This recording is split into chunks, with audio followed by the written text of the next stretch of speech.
me.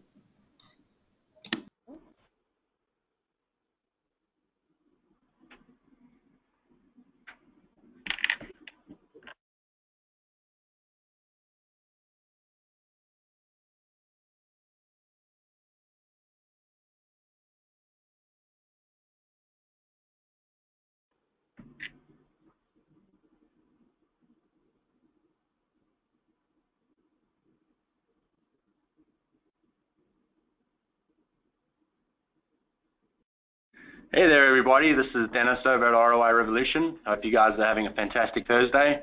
I'm excited to introduce Peter Mesmer from AddShoppers today. Peter is the Director of Marketing over at AddShoppers, and fun fact, he was actually the first employee at AddShoppers and has been in almost every area of the company at some point. When he's not looking at new AddShopper features and client campaigns, he's creating content and hosting webinars, writing emails, or brainstorming new ways to use AddShopper apps to drive more conversions, lead captures, influencer shares, and more. So without further ado, I'm going to hand it over to Peter and we can jump into these end-of-year strategies to help you guys maximize your revenue in this all-important fourth quarter. Thanks, Dennis, for that awesome intro. So like you mentioned, what we're going to do today, we're going to cover some strategies to help maximize your revenue at the all-important end of the year fourth quarter. So this is me. You got a little bit of background from Dennis already, so in case you're wondering what I look like, there I am. Otherwise, I'm just going to go ahead and jump into kind of setting up the content that I'm going to cover here today for you guys. So I've kind of broken this out into three main topics. So the first thing we're going to cover is some social commerce stats pulled directly from our network with some kind of interesting ideas about how to leverage that data. The second is I've compiled some unique campaign strategies that you guys can use to do basically what I said, maximizing your results this fourth quarter. And then finally at the end, we've compiled a couple important Q4 dates that you should just be aware of. So we'll look at that at the very end. So to kind of jump into the stats here, so on our network, the really cool thing about having a network of over 10,000 retailers using our apps is we get access to a lot of data that we can compile anonymously and in aggregate. So so far we've tracked over 100 million in revenue across like 100 million different SKUs.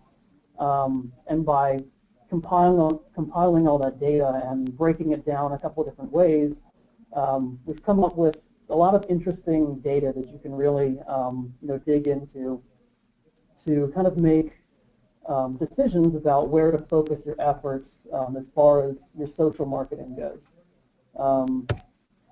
So I can go ahead and jump into some of the specific stuff that we've compiled for you. So first up, just kind of on a more global level, what we've noticed from our data is that socially engaged users are worth a little bit more than people that never really connect or don't engage with social at all. So the number straight from our stats is 8.2%. That's how much more we see socially engaged visitors being worth versus just non-socially engaged users. The actual numbers here, it's about $126 versus $116, so it's about 8.2%. So just something to keep in mind when you're thinking about, is social media worth it, or is it worth spending time on? Couple more granular stats here, and you want to break down by network. So Twitter, we've seen on average, is worth about $1 per tweet. Facebook shares are worth about 80 cents, and pins to Pinterest are worth about 67 cents. So these are just really high-level global numbers. They change a little bit depending on like what's the vertical or the time of the year, and that's actually what we're going to be diving into a little bit more right now. So let's focus on Pinterest first. And really, one of the best things to understand about Pinterest is it's more than just a social network. So one of the things that we like to tell our clients when we're talking about Pinterest is, don't just think of it as a social network. Think of it as a search engine. So it's becoming somewhat like the new Google Shopping, almost. And the reason for that is what we're seeing, and you might even do this, yourself. I do it, but when I'm looking for products, maybe I want to find something for the home or ideas for like fashion or something like that. Most people's first stop now is Pinterest. Instead of going to Google and looking up, new fashion trends or something like that, they're just going to go straight to Pinterest. Because with one search query, click a button, now they have a visual list of results, versus Google where you might have to, wade through a bunch of text. So that's really the biggest thing to understand about Pinterest. And obviously, once you understand that, you start to see how important it is during the fourth quarter. When you want to maximize gift shopping, because a lot of people are going to start their gift searches there. And not only that, I guess the second big thing about Pinterest is we're actually seeing more sharing to Pinterest versus Facebook, just on a network-wide level. So, Facebook has always been thought of as the biggest social network, and it is in terms of total users, but we actually see more sharing going to Pinterest versus Facebook. And it's a pretty significant difference. It's about 250%, as you can see here. So obviously, the main takeaway here is Pinterest is key, and it's worth focusing on for just about everyone. Going down here, a couple categories where we've seen some really interesting things on Pinterest. In the home and garden vertical, specifically, conversion rates are 100%, 180% higher during the third and fourth quarters versus the rest of the year. In apparel and clothing, the average order values are almost 10% higher during the fourth quarter. And health and beauty sites convert almost 300% higher during the fourth quarter. So a couple interesting stats for Pinterest there. Let's go ahead and move on to Facebook. So the best way to think about Facebook, and this is what we recommend when we're working with clients, is to think of it as kind of like a social home base almost. So it almost becomes like a distribution platform, almost like email. So it's obviously not going to be as personal and one-to-one as sending an email to someone, but it's kind of like your social home base. So, because it's the biggest network as far as total users, that's kind of why we think it's morphed into becoming that home base. But obviously, Facebook is one that you're going to want to focus on, and it's going to be a big channel. What we see across our network, almost 28% of social revenue overall comes from Facebook, so it's definitely a big chunk of the social revenue that we see.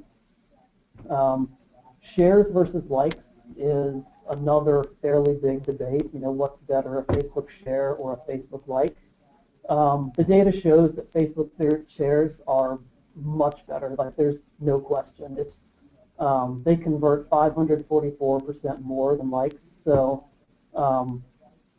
I hope this kind of puts that argument to rest. Just focus on shares. Likes are cool, and maybe they're good for vanity if you want to show how many likes a product has. But when it comes to driving revenue, you want to be focusing on shares. And then again, so the fourth quarter, what we're seeing across our network, Facebook traffic converts 153% higher versus the rest of the year. So Facebook's definitely a good network to focus on. Couple category-specific stats here for Facebook. In the collectibles vertical, we see social sales increasing 30% when you move from the third to the fourth quarter. In the novelty industry, we see average order values about 44% higher during the fourth quarter. And in entertainment and media, conversion rates are over 200% higher during the fourth quarter. So moving on to Twitter, we recommend using Twitter as a tool to drive like real-time awareness as things happen. So as this relates to the holidays, maybe you're doing maybe hourly sales or daily sales. So Twitter is the perfect place to keep people up to date as those things are happening. So maybe you have a sale that starts at 10 a.m. You can tweet about that, and then maybe it only goes until 2 p.m. For example. You can tweet out lots of 1 hour left, 30 minutes left, and just keep people up to date in real time on the status of your sales. So we see Twitter as a big traffic driver. About 35% of all social traffic that we see comes from Twitter, so it's definitely good for driving traffic. And a couple category-specific stats that we've seen for Twitter across our network in the holiday industry. Referral traffic from Twitter is about 155% higher during the fourth quarter. Sports and outdoors see average order values of 11% higher during the fourth quarter. And in the vice industries, referral traffic is about 136% higher during Q4. So one last one here to talk about, and that's email. So it might not immediately jump to mind when you think of social networks and social commerce, but it's obviously a big channel that you want to focus on. It's one-to-one share, so a lot of times people discount that versus social like Facebook or Twitter because it's not one-to-many, but the fact that it's one-to-one means it's a more personal share. It's someone actually saying to someone else, like, hey, check this out, or hey, I want this product, for Christmas or whatever. So definitely don't forget about email. Like I said, it's the highest converting type of share. And we see emails just across our network. A single email share to a friend is worth about $12.41. So definitely don't forget about email and facilitating email sharing. So top 3 categories for email that we've seen in the travel industry. Average order values jumped 78% higher during the fourth quarter. In the holiday industry, the shares are 261% higher over email versus the rest of the year. And in office supplies, social sales are 30.5% higher during the fourth quarter.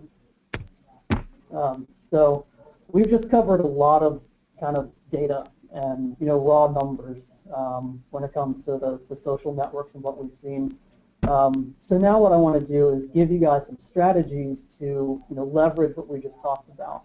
I'll bring in some other data points, but now it's time to actually make this work and look at some ways to now go in and maximize revenue this fourth quarter. So let's go ahead and look at the first one. So our first strategy here is around discounting. So another data point that we've come across, 71% of consumers want % off discounts.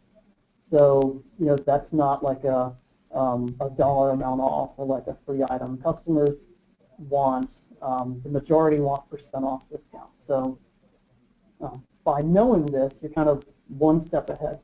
So once you know that customers want % off discounts and they want discounts in general, the strategy here is to offer those discounts, but don't just give them away freely. So avoid open couponing. So 3 tactics here that you guys could use. You can use any or all of them. The first one here is really more basic. It's your email capture for new customers to get 10% off. So these are those modal pop-ups that come up when you first go to a site. It'll say something like, new customers, enter your email and get 10% off your first purchase or something like that. So a lot of people do that already. You guys listening might already be doing something like that. If you're not, I would suggest looking into it. It's a really basic way to offer discounts, but it's not for everybody, and it's more targeted so that it's you're not doing the open couponing like I mentioned. The second way, if you want to be a little bit more sophisticated about this, is to involve a social action in order to get that coupon. So in this example here that you should see on the screen, hopefully it's not showing up too small, but if you look in the very bottom right, this is one of our clients' checkout pages. So in the very bottom right, you'll see a button and it says share for 5% off your order. So the way this works is it's incentivizing a social share to get that coupon. So instead of just giving it away, it's asking the customer to share out the brand. And by doing that, the customer gets what they want. They want the percentage off discount, so they get that. And you, as a brand, also get increased word of mouth and a share on your behalf. So it's really a win-win. And this is another just tactic for offering and being smart about offering percentage off discounts, or any discount if you don't want to do the percentage.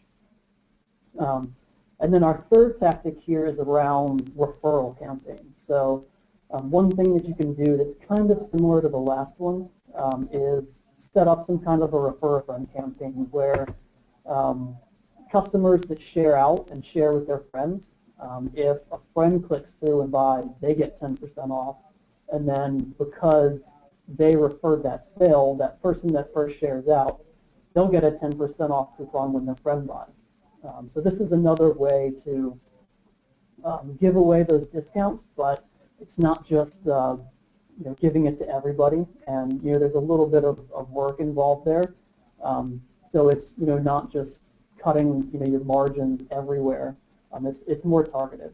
So let's go ahead and move to the next one. So kind of in the same vein here, it's maybe not technically a discount, but free shipping is another really big item for people. What we've seen from data, from studies, is that 38% of shoppers will abandon if the store doesn't offer free shipping. So obviously this is a really big issue, and it's something that people really want, but it's obviously something that you as a brand might not want to just give away to everybody. So our strategy here is to show free shipping promotions to people who are engaged with the shopping experience, but they're about to abandon. So the idea here is kind of similar to what we were talking about in the last one with the percentage off discount.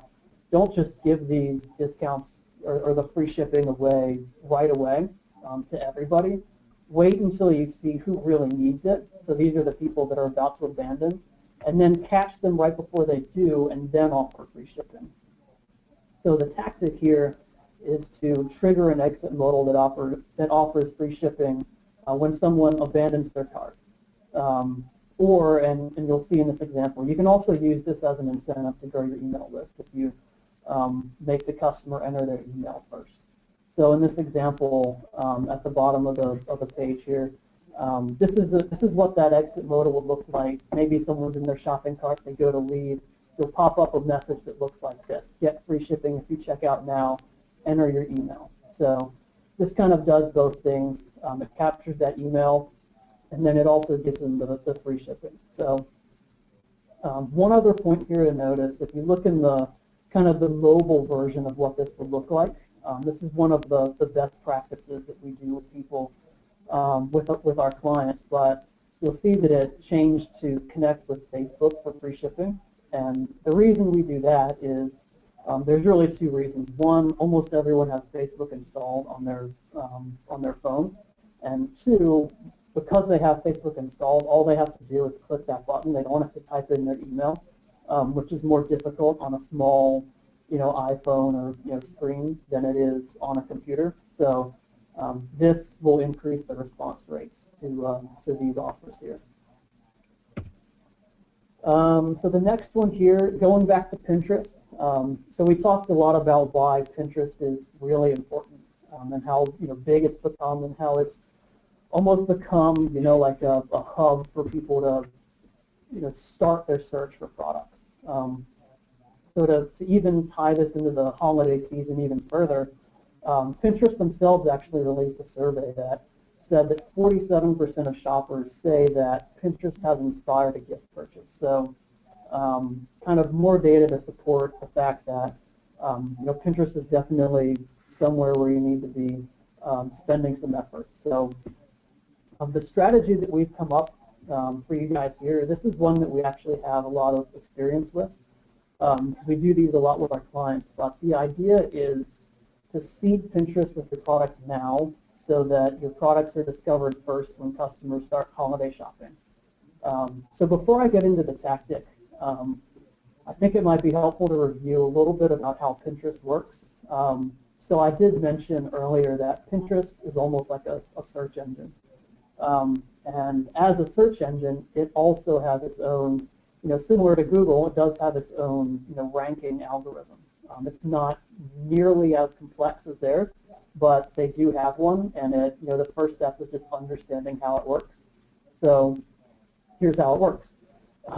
They take, the first thing to understand is that pins are meant to last forever on Pinterest. So it's not like like Instagram, for example, where everything's 100% chronological. They want pins to be forever. So once you pin something, it's always relevant, and it'll always live. So the good thing about that is once you get products pinned, you don't have to worry about always pinning, over and over to stay relevant or, jump up in like timelines or whatever, because Pinterest doesn't have timelines. The second thing about Pinterest, the way they rank pins is they like to see popularity. They like to see a lot of pinning activity coming from your site. So they do it at a domain level. And the more Pinterest, or the more pins they see coming from your site, the higher they're going to rank your pins when people search. So with that, we can go ahead and look at the tactic here. And hopefully the dots will kind of be connected when you think about it. But our tactic here is to host a social giveaway, like a pin it to win it contest, to rapidly spread your products across social channels that scale, or Pinterest if you just want to focus on that network, which a lot of people do, and it's smart. So hopefully this kind of makes sense as to how it works. Like going even back to the strategy, the idea is to get your customers to pin out your products and do that seeding of Pinterest with your products. So that gets all of your products out there into Pinterest. They're going to pin, and those pins are going to last forever. And then the second part of this, because it's like a contest and there's a good reward that you can win, if you're doing a pin it to win it, they're going to pin not just one product, but maybe 5, 10, 20 products. And that's going to generate that high level of pinning activity that they like to see coming from your site. So at the bottom, that's kind of an example of what one of these might look like. We do a lot of these, so we love to run them. We have a lot of success with them. One other thing to mention, kind of just in case you're thinking, it's too late in the year to do this.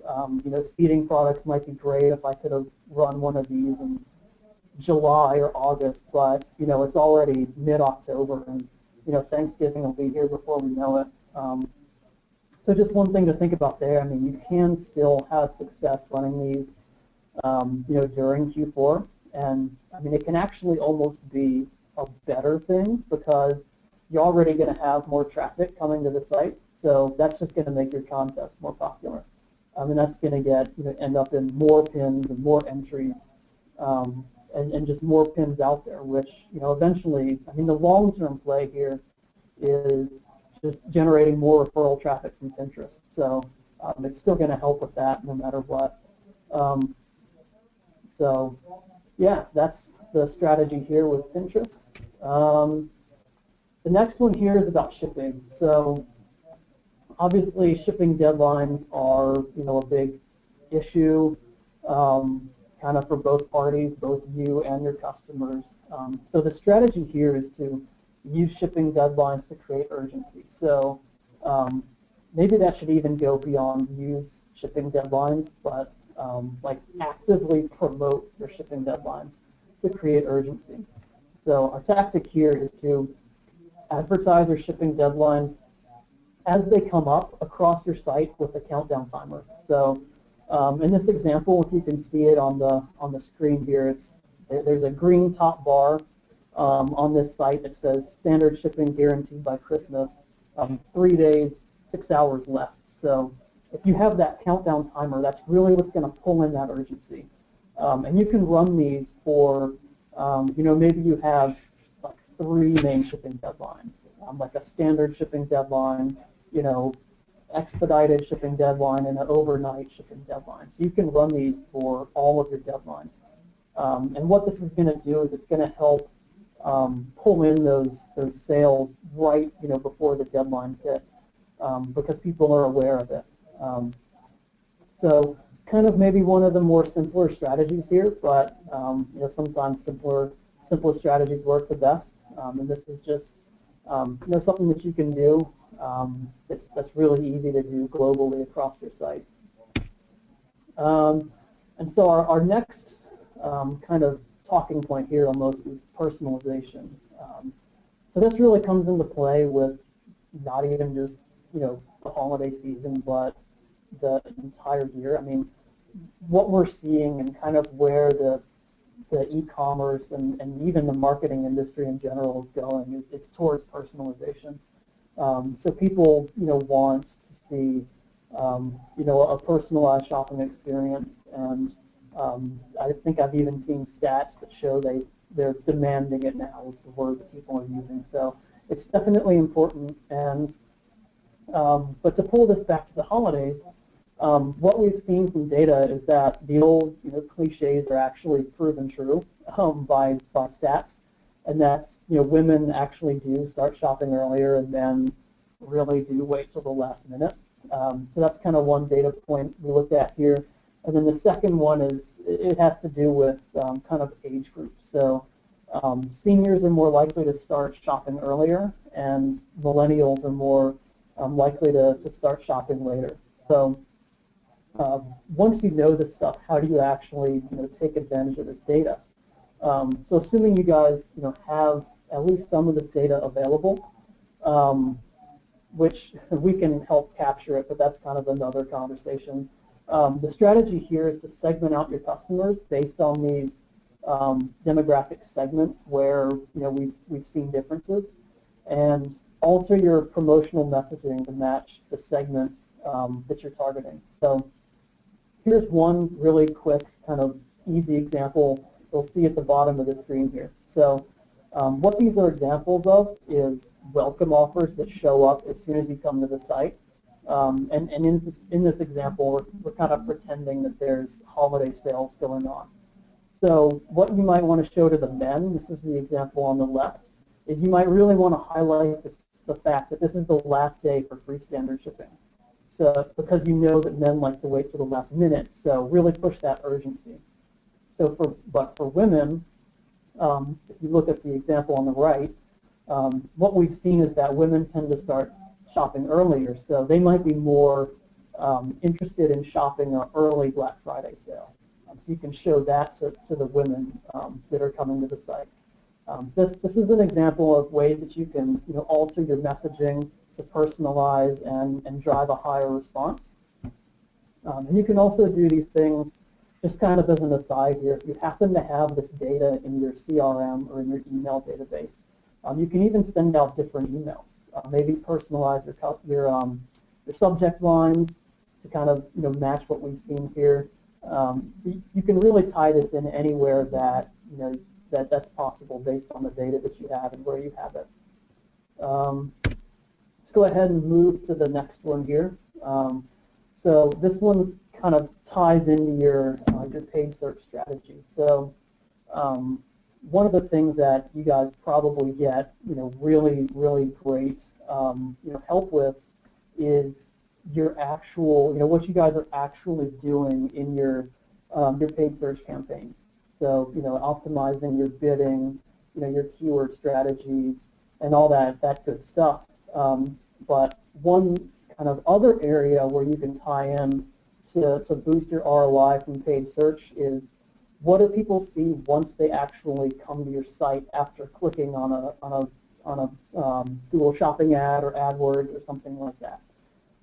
So our strategy here is to use your data to show modals that are more targeted to different segments of your traffic, and that'll improve conversions because it's going back to the whole personalization thing, it's a more targeted message. So our tactic here is to dive into the data that you guys have in your your AdWords account, your Bing, Facebook, wherever you're advertising, and see what trends and differences you can come up with in conversion rates and CPA. So that's kind of the first step. You might want to look into time of day, locations, so states or countries or just different geographic locations. How do they differ in performance? Products, different categories, keywords, or even, and you should definitely have this number, if nothing else. How does AdWords compare to Facebook and Bing or whatever else you're using? So that's kind of the first part. See what data that you can find. The second part is to launch special offers to these to each segment using behavioral targeting. So let me back up. I know we've looked at a couple behavioral targeting examples already with these modal pop-ups, but I guess I just realized you guys might not know exactly what I'm talking about. So at AddShoppers, we call this behavioral targeting. These are like modals that just pop up when you come to the site, and they can be customized as we've looked at. There's tons of, there's a ton of different companies that do these now. So if you're not using AddShoppers, maybe there are other ones.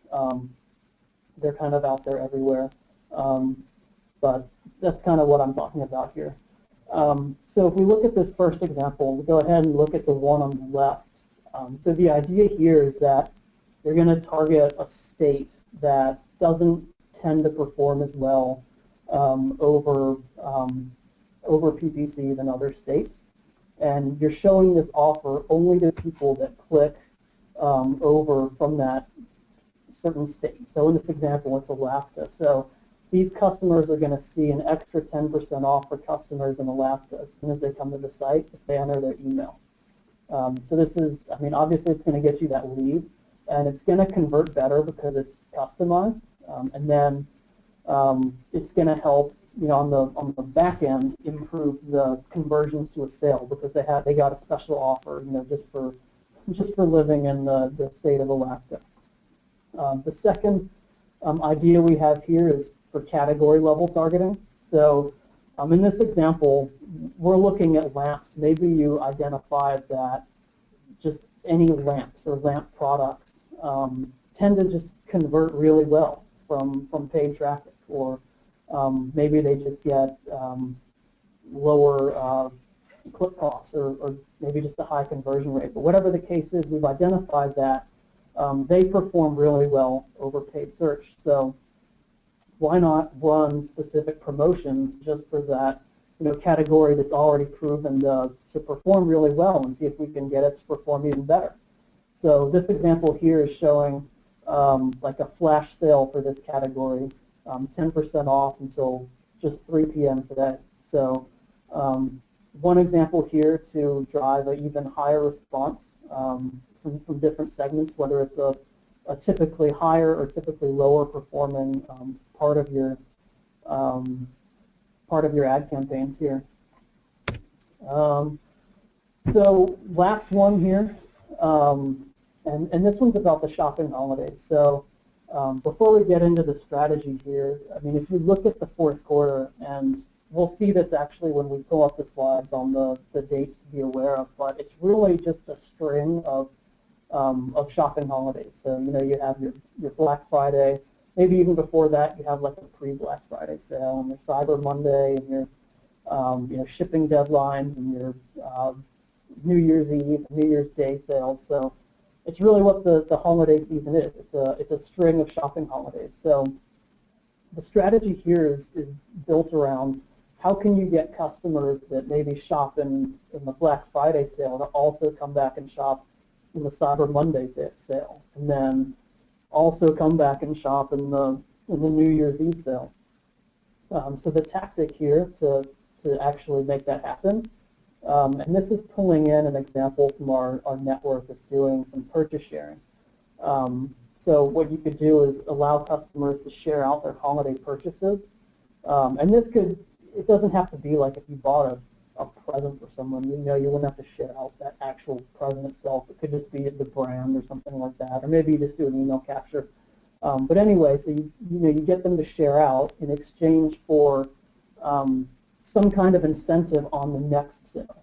So in this example, if you can see it, it says share out your purchase to get a VIP coupon for extra savings on our New Year's Eve sale. So maybe this one is shown to everyone that shops during Cyber Monday. They buy something, they're really happy because they got an awesome deal, and then, you know, hey, even better, you know, if you share out now, then you'll get a coupon for the next sale. So a good way to get people to shop not just once during the holidays, but, you know, they'll participate in all of your holiday sales. So that kind of rounds out the strategies that I put together for you guys here. So just to kind of cover these dates, I mean, most of these are things you guys are probably aware of. Just wanted to highlight a couple that you might not already be focusing on.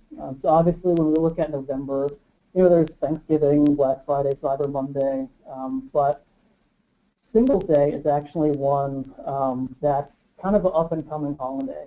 It started in China. It's becoming more popular here, so, you know, if it's not something that's on your radar, it probably should be. And it's definitely worth thinking about running, you know, some kind of Singles Day sales or promotions for that holiday. And then the second down here is in December is Green Monday. So this one ties into actually the shipping deadlines. It tends to be like the last day for standard shipping guaranteed by Christmas. So we talked about shipping urgency a little bit before, but just another one there to keep in mind. So you know, you can also, if you're not doing something like the on-site offer or countdown timer that we talked about, you could even just send out, you know, emails around this, you know, last day to get, you know, shipping guaranteed by Christmas. So another one to keep in mind there. I'm not going to cover the rest of them. I mean, most of these are things that you guys know about. You'll get a copy of this afterwards if you want to keep it on hand. And then here are the shipping deadlines. Again, I'm not going to go into this in a ton of detail because you guys are going to get this as a follow-up here, and going through all these shipping deadlines would be horribly boring anyway. So we're just going to go ahead and move and follow up here. So that is everything I have for you guys today. I really hope you guys got some value out of that and at least picked up a couple of useful tidbits. So again, here's my name and my contact information if you have any questions just for me or just want to drop in and say, hey, that'd be cool. Otherwise, if you want more kind of the content that we put out, you can check out this trending resources page on our site.